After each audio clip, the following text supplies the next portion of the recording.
Aujourd'hui, on va regarder quelque chose d'absolument insupportable, les copains. Ce sont deux individus d'extrême méga giga ultra turbo terra droite, d'accord, qui s'en prennent à un pauvre individu lambda qui est africain. On le voit enfin, on le comprend dans la vidéo. Et on va essayer de comprendre ce qu'il s'est passé. Pauvre, quand des clients racistes prennent rendez-vous avec toi. T'as dit, connard, dégage. Pourquoi vous m'insultez, monsieur? Dégage parce que tu nous fais chier. Je vous ai rien fait. Non, mais... Si, justement. Bah, je vous dis bonjour et vous m'insultez. Ben non, mais vous rentrez déjà sans c'est- sonner, ni Non, rien. mais attendez, c'est... On a... Donc le mec dit que les clients sont extrêmement méchants. Et il demande pourquoi vous êtes agressif. Et apparemment, le mec est rentré chez les gens sans demander, sans sonner, il fait comme chez lui, et il rentre comme ça. Et ces deux personnes disent juste, bah pars en fait, t'es qui? PTDR, t'es qui en fait? Tu es chez nous. on a une sonnette, On- on, on- a on- fait mettre une sonnette, c'est pas pour les Mais- chiens, hein. Non. Non, mais Non, mais attendez, c'est- bon, bah, c'est à quel moment, moi, je peux savoir qu'il y a une sonnette sur la grande porte? Parce qu'on rentre chez n'importe qui comme ça. Avec Mais non, voilà. mais on a rendez-vous ensemble, donc moi, je Et viens alors, et c'est je pas viens de et je viens à raison. votre porte. Non. Mais déjà, pourquoi, Allez, pourquoi, allez, de allez. toute déjà, façon, pourquoi c'est vous me pas la parlez- peine. Pourquoi vous Et là, je coupe un petit peu, parce que le client va dire quelque chose d'extrêmement méchant pour le coup, il va dire une insulte à caractère très méchante. En gros, il va faire allusion à sa couleur de peau. Et là, pour le coup, ouais, c'est méchant. Ok. Je savais que c'était pour ça. Allez, Au hop, revoir, monsieur. dégage. Vous avez pas honte? Mais tu vas dégager ou Je vais merde. partir, mais vous m'insultez pas, monsieur. Vous m'insultez pas. Vous Dégage. m'insultez pas, monsieur. Vous Dégage. m'insultez pas, s'il vous plaît. Je t'emmerde. Bah, moi, je vous ai rien fait, vous m'insultez pas. Bon, justement. Allez, Vous hop, m'insultez tu pas. remontes en Vous voiture, tu m'insultez pas. passes la marche arrière Vous m'insultez pas. et tu dégages. Vous m'insultez pas. Et ça, je vais le mettre sur Internet. Ben, mais tu vas le mettre Voilà. sur Internet. C'est insupportable. On lui demande juste de partir, en fait, tu n'es pas chez toi. Et au bout d'une minute, le mec... Une minute, alors attendez, parce que le mec a sorti son téléphone et a filmé. Et c'est au bout de 1 minute de vidéo que le mec pète un câble. Mais ça se trouve, il se dispute depuis 5-10 minutes.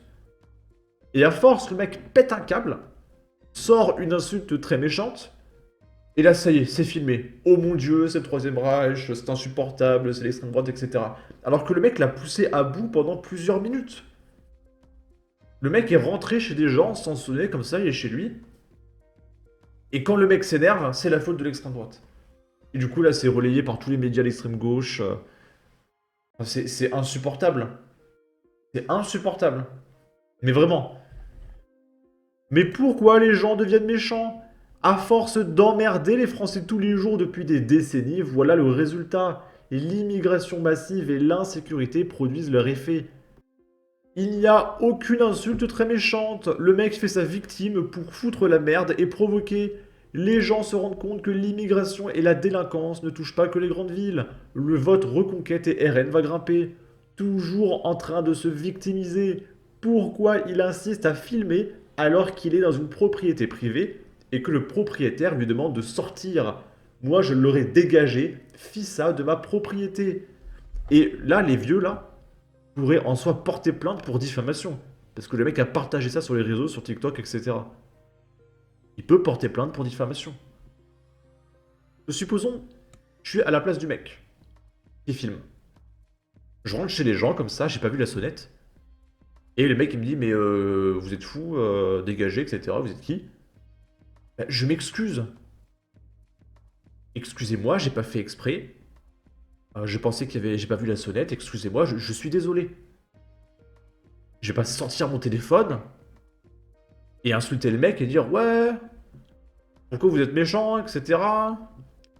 C'est parce que je suis comme ça, c'est ça? Parce que ma couleur de peau elle est comme ça? C'est parce que je suis bleu? Et c'est insupportable. Et ces gens ne connaissent pas le respect, la civilité, etc. S'excuser, mais ça va pas à la tête. Ils connaissent pas ça. Ici, on est à Château-Thierry. Un jeune homme a été poignardé à mort devant le domicile de ses parents. 2 suspects sont en fuite.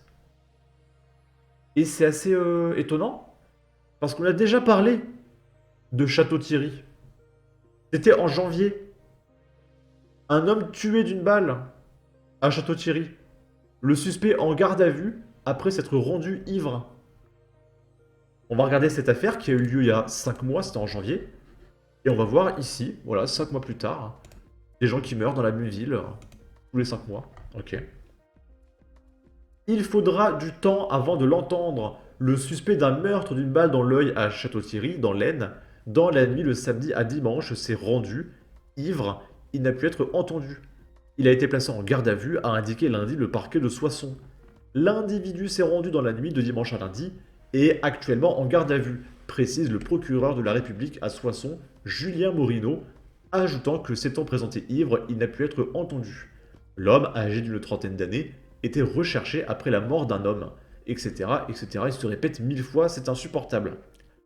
Tué après avoir défendu une jeune fille. Selon les premières investigations, aux environs de 2h30 du matin, un groupe d'une dizaine d'individus est sorti d'un bar-restaurant de la ville, et l'un d'entre eux a quitté les lieux à bord de son véhicule avant de revenir 10 minutes plus tard, avait relaté le procureur dimanche dans un communiqué.